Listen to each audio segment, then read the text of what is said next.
Howdy, Army! Welcome to the largest stadium in the SEC, Kyle Field, for another Fine Texas Aggie midnight yell practice. I want to start off tonight by recognizing our women's basketball team who is joining us on the field tonight.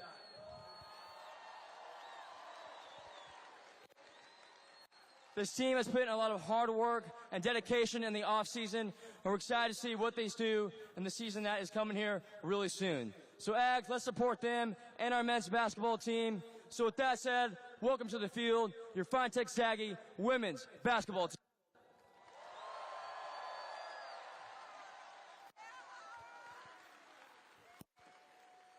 Oh, way too much. Howdy.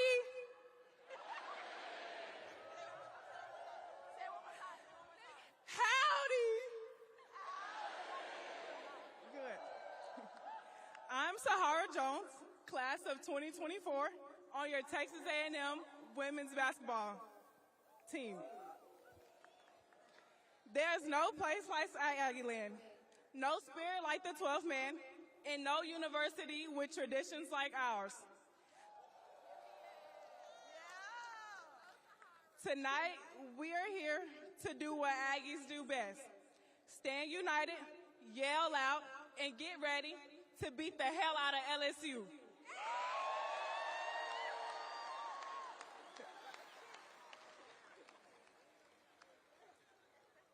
We've seen the 12 men here spirit for the football team, and we'd love to see the same spirit at Reed Arena, supporting your Aggies women's basketball team. Showing your commitment all year long. Our first game is November 4th at Reed Arena. There's 11 of us. There's 11 of us, and it'll only be right for the 12 men to be here and support us as well. Look forward to seeing you soon, and thanks and giggle.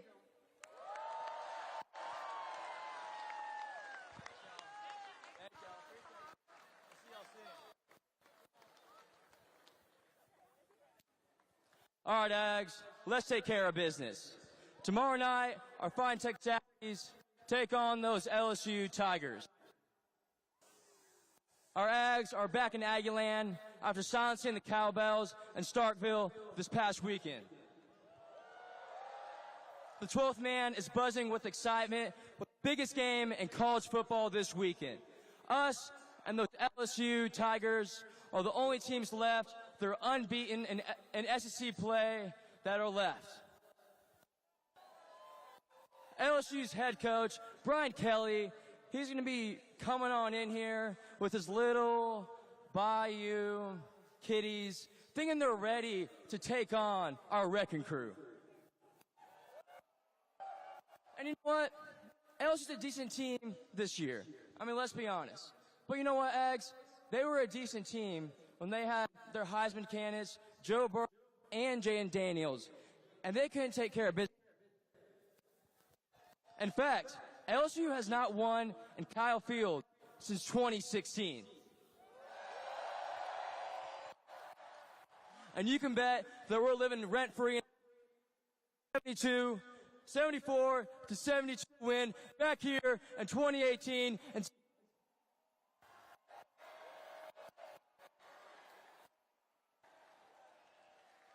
And not to mention, when we got rid of all playoff hopes back here in 2022. And now, Gags, y'all might have seen a viral of LSU's quarterback talking about how Kyle Field is loud, but not nearly as loud as Death Valley. Oh, Garrett, Army does it twice. I guess him and Mizzou's quarterback, Brady Cook, are just best of pals. Because tomorrow, we're going to show them what we're about here in Kyle Field. So, Ed, get ready. Because tomorrow, when our team takes the field, the anthem of power is going to get our team motivated. It's going to be a great day here on the field. What? LSU can bring their purple and gold, top 10 ranked team, their band, or whatever they can. As far as I'm concerned, they're going to be on the way back down I-35 with a fresh dose of humility. Let's have fun, Tech Savvy. Yo, practice.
Howdy! Well, what is the difference between a good football team and a great football team? Well, you see, all it is the Texas-Louisiana border. A-O Army. I got a little story for you, Ags.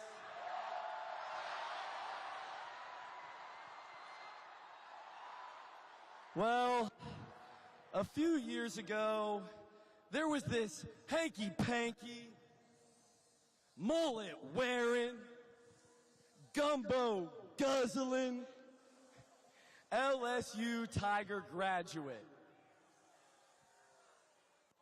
You see, and he had a son, and on this day, he decided that he was actually going to make the first good decision of his entire life. You see, he decided that he was going to move his entire family away from that swamp-infested town of Baton Rouge, Louisiana, all the way over to the greatest city in the world, College Station, so that he could give his son a better education. Well, not long after moving down, he enrolled his son into his first ever kindergarten class. And he quickly realized that his teacher was none other than Old Rock, the good egg. Well, after his first day of class, he came home and he was bragging to his dad, saying, "Today, Old Rock told us to count as high as we could. And I counted all the way to 126. Well, his dad just smiled and said, "Son, of course you could. You're an LSU Tiger." Well, after his second day of kindergarten, he came home bragging again to his dad, this time saying, "Well, today, Old Ruck challenged us to see if anyone could say the alphabet. And I was the only one in my whole class who could say the entire thing." And again, his dad said, "Now, son, that's awesome. You can do that because you're an LSU Tiger."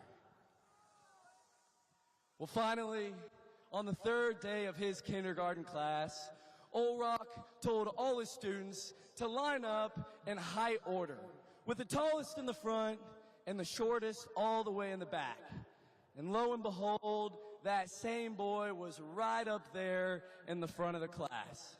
Well, Old Rock noticed this, and the boy turned to Old Rock and said, "You know, Old Rock, I bet I'm in the front of the line because I'm an LSU Tiger. At least, that's what my dad would say."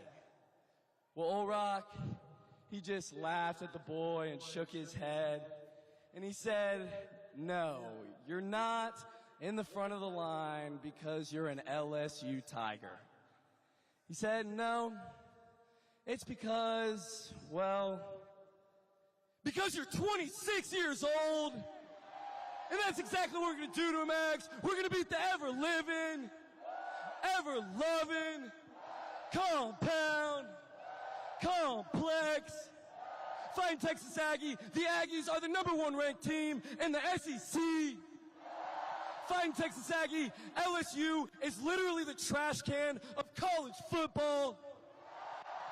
Fightin Texas Aggie, these Tigers are ready for when Mo Bamba is played in Kyle Field. We're going to beat the Fightin Texas Aggie class of 2026 hell out of LSU.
what do you call a coloring book at LSU?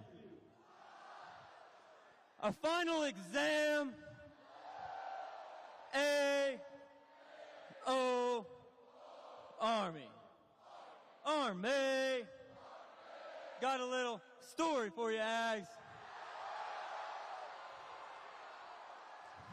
Well, one day, there was these two smooth-brained LSU Tiger graduates.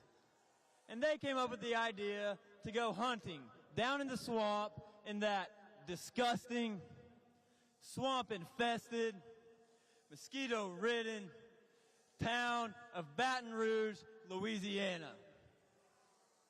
Well, it just so happened that the day they picked to go hunting was the hottest day on record. In fact, it was about 125 degrees outside. But anyway, they decided to still go hunting. Well, there's something you need to know about these tigers. They are really, really stupid. But they're never one to pass up an opportunity to make a little money. So when they were walking through the swamp, they saw this beat-up, old, rusty pickup truck. And one of them had the idea to take the door off the pickup truck and carry it with him so that later he could sell the parts for scrap money. Well, that door, you see, was really heavy. And the longer he carried it, it got heavier and heavier. And the weather, well, it just kept getting hotter and hotter. He carried that door for about 25 miles through the swamp, and at this point, he was exhausted. Well, they kept on going, and at one point, the buddy who had nothing in his arms looked back and saw his buddy struggling, and he said, "Hey man, how about you just roll down the window and let in a little air?" Well, of course, this did nothing to help, so they kept on going. And after a while, the buddy with nothing in his arms looked back again, and the other tiger was nowhere to be seen. So quickly, he frantically searched down the path, looking for his buddy, and sure enough, he found him passed out and unconscious miles back. Well, he quickly called 911 and said, "Help, my friend here is dead." Well, the operator at 911 just so happened to be Old Rock, the good egg. And being the good human that he was, he really wanted to help that tiger, so he helped him try to calm down. And he said, "Now, how do you know that your friend is dead?" And that tiger just said, "Well, he's just laying there not moving at all." And Old Rock said, "You know, that could mean anything. That doesn't mean he's dead. Before I send out help, I'm going to need you to make sure that he's dead so that I know who to send." Well, that worthless tiger just walked away, and after a few seconds, Old Rock heard a loud bang, and he quickly realized that it was a gunshot. Well, Old Rock said, "What on earth? Why did I just hear a gunshot?" And that tiger came back to the phone and said, "You see, Old Rock, I did exactly what you told me to. I made sure he was dead, and that's exactly what we're going to do to Max. We're going to beat the ever-living, ever-loving, compound, complex, Fightin' Texas Aggie, Le'Veon Moss, loves running all over tigers. Fightin' Texas Aggie, happy Halloween. Fightin' Texas Aggie, Parsons Mounted Cavalry." We're going to beat the Fightin' Texas Aggie class 2025 hell out of LSU.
Mighty Army!